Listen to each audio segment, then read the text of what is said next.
বাংলাদেশি প্রবাসী কর্মীদের মেধাবী সন্তানরা পাবে শিক্ষাবৃত্তি। বিষয়টা কিন্তু প্রত্যেকটা প্রবাসী কর্মী এবং তার পরিবারের জন্য খুশির একটি সংবাদ। বাংলাদেশ ওয়েজ অনার্স কল্যাণ বোর্ডের মাধ্যমে এই শিক্ষাবৃত্তিটি দেওয়া হবে। এই উপবৃত্তিটি পাওয়ার জন্য প্রতিটি প্রবাসীর সন্তানদেরকে অনলাইনের মাধ্যমে আবেদন করতে হবে। কিভাবে আবেদন করবেন, কি কি যোগ্যতা প্রয়োজন এই বৃত্তিটি পাওয়ার জন্য A to Z থাকছে আজকের ভিডিওতে। অবশ্যই ভিডিওটি শেষ পর্যন্ত দেখবেন এবং এই ধরনের গুরুত্বপূর্ণ ভিডিওগুলো পেতে আমাদের ইউটিউব চ্যানেলটি সাবস্ক্রাইব করবেন, সেই সাথে আমাদের ফেসবুক পেজটিকে ফলো করে রাখবেন।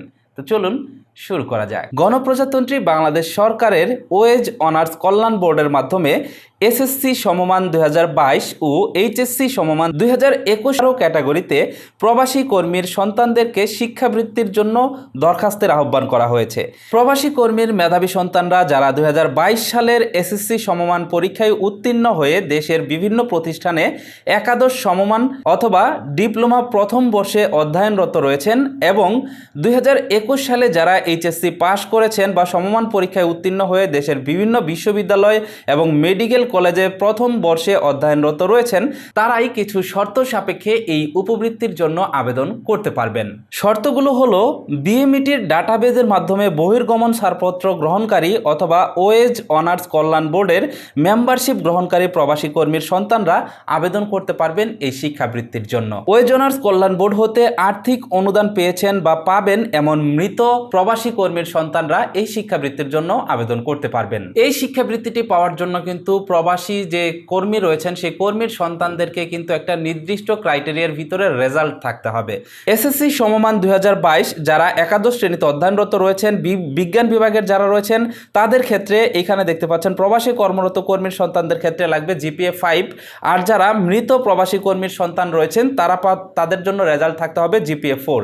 তার মানে প্রবাসী কর্মী যারা রয়েছেন তাদের সন্তানদের ভিতরে কেউ যদি বিজ্ঞান বিভাগে জিপিএ 5 পেয়ে উত্তীর্ণ হয়ে একাদশ শ্রেণীতে অধ্যয়নরত হয়ে থাকেন তাহলে সে এই বৃত্তির জন্য আবেদন করতে পারবেন।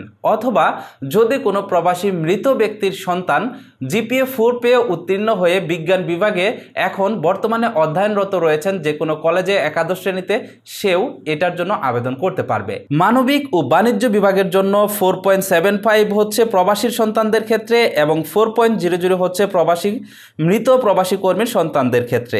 সেম একইভাবে এইচএসসি সমমান 2021 যারা বর্তমানে বিভিন্ন বিশ্ববিদ্যালয়ে অধ্যয়নরত রয়েছেন তাদের ভিতরে যারা বিজ্ঞান বিভাগের আছেন তাদেরকে অবশ্যই 4.80 পেয়ে উত্তীর্ণ হতে হবে এবং প্রবাসী মৃত কর্মী যারা রয়েছেন তাদের সন্তানকে এখানে 4.00 পেয়ে উত্তীর্ণ হতে হবে। একইভাবে মানবিক ও বাণিজ্য বিভাগের জন্য 4.50 পেতে হবে প্রবাসী কর্মীদের ক্ষেত্রে এবং মৃত প্রবাসী কর্মীদের সন্তানদের ক্ষেত্রে 4.00 পেয়ে উত্তীর্ণ হতে হবে। এবার চলুন আবেদন প্রক্রিয়াতে চলে যাই যে আবেদন কিভাবে করবেন এবং আবেদন করার জন্য আপনার কি কি ডকুমেন্ট সাবমিট করতে হবে।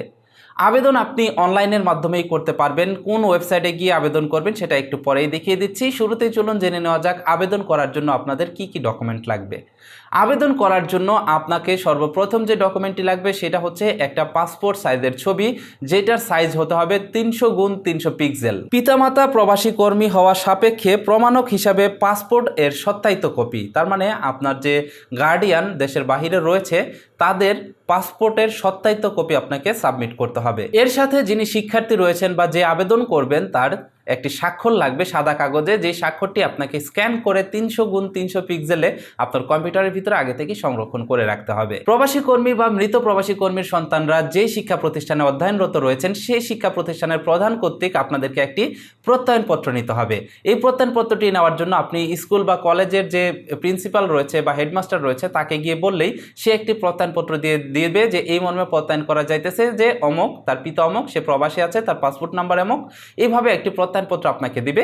সেই প্রত্যয়নপত্রটিও আপনাকে স্ক্যান করে কম্পিউটারে রাখতে হবে এবং অনলাইনে আবেদনের সময় সেটা সাবমিট করতে হবে। প্রবাসে যে কর্মীগুলো মৃত্যুবরণ করেছেন তাদের ক্ষেত্রে বিদেশে বা যে দেশে ছিল সেই দেশের বাংলাদেশ মিশন কর্তৃক ইস্যুকৃত একটি এনওসি লেটার দেওয়া হয়, সেই এনওসি লেটারটি স্ক্যান করে রাখতে হবে এবং আবেদনের সময় এটা সাবমিট করতে হবে। এই কাগজপত্রগুলো একজন প্রবাসী এবং প্রবাসে মৃত কর্মীর সন্তানদের ক্ষেত্রে প্রযোজ্য। প্রত্যেকেই এই কাগজগুলো আগে সংগ্রহ করবেন, তারপরে এগুলোকে স্ক্যান করে কম্পিউটার অথবা মোবাইল ফোনে রাখবেন, তারপরে আবেদন করার জন্য অগ্রসর হবেন। এবার চলুন জেনে নেওয়া যাক যে এই শিক্ষাবৃত্তির মেয়াদকাল কত বা কয় বছর পর্যন্ত এই শিক্ষাবৃত্তিটি পাবে। এসএসসি এবং সমমান ক্যাটাগরিতে শিক্ষাবৃত্তির জন্য মনোনীত শিক্ষার্থীদের একাদশ ও দ্বাদশ শ্রেণীর 2 বছর পর্যন্ত ও ডিপ্লোমা শ্রেণীর জন্য 4 বছর পর্যন্ত এই শিক্ষাবৃত্তি পাবেন এবং এইচএসসি এবং সমমান ক্যাটাগরিতে শিক্ষাবৃত্তির জন্য মনোনীত শিক্ষার্থীদেরকে বিশ্ববিদ্যালয়ের প্রথম সেমিস্টারের বর্ষে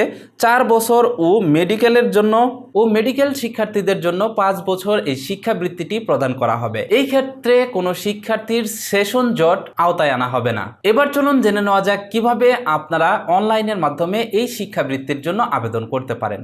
এর জন্য আপনি চাইলে আপনার মোবাইল ফোন ব্যবহার করতে পারেন কিংবা আপনি চাইলে কম্পিউটার দিয়েও আবেদন করতে পারেন। তো আমি কম্পিউটার দিয়ে আপনাদেরকে দেখিয়ে দিচ্ছি যাতে সুবিধা হয় আপনাদের দেখতে।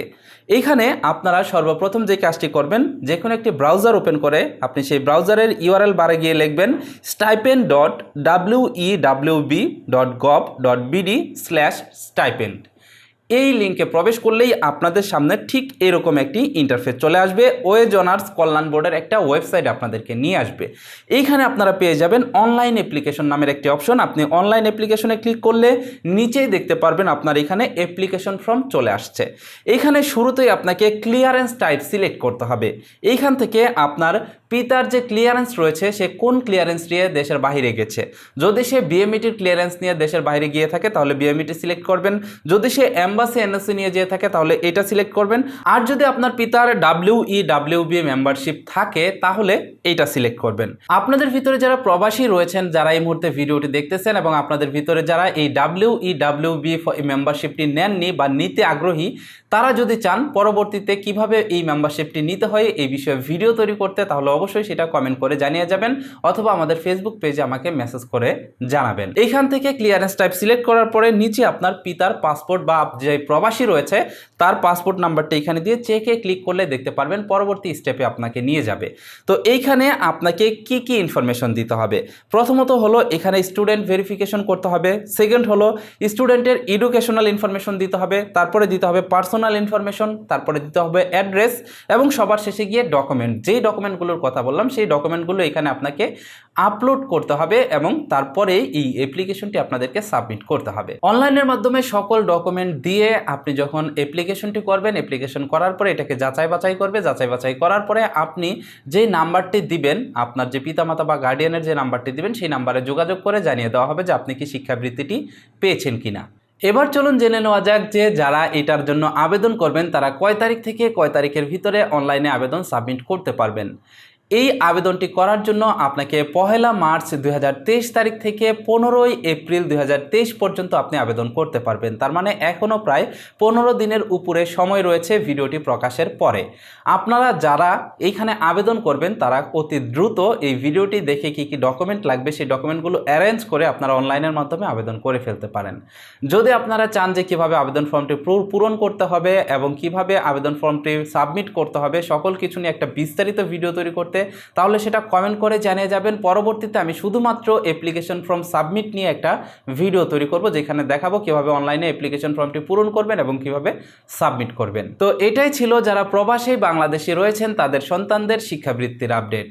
ভিডিওটি শেষ করার আগে একটি কথা বলতে চাই, যারা বাংলাদেশি প্রবাসী কর্মী রয়েছেন তারা আমাদের বাংলাদেশের রেমিটেন্স পাঠিয়ে আমাদের দেশের উন্নয়ন করে থাকেন। আমরা কখনোই হয়তোবা সেই প্রবাসী কর্মীদেরকে তাদের যে প্রাপ্য সম্মান সেই সম্মানটি হয়তোবা দিতে পারি না। প্রত্যেকটি বাংলাদেশি প্রবাসী কর্মীদের জন্য রইল শুভকামনা এবং অ্যান্ড্রয়েড লেকচার বিডি চ্যানেলের পক্ষ থেকে অনেক অনেক ভালোবাসা।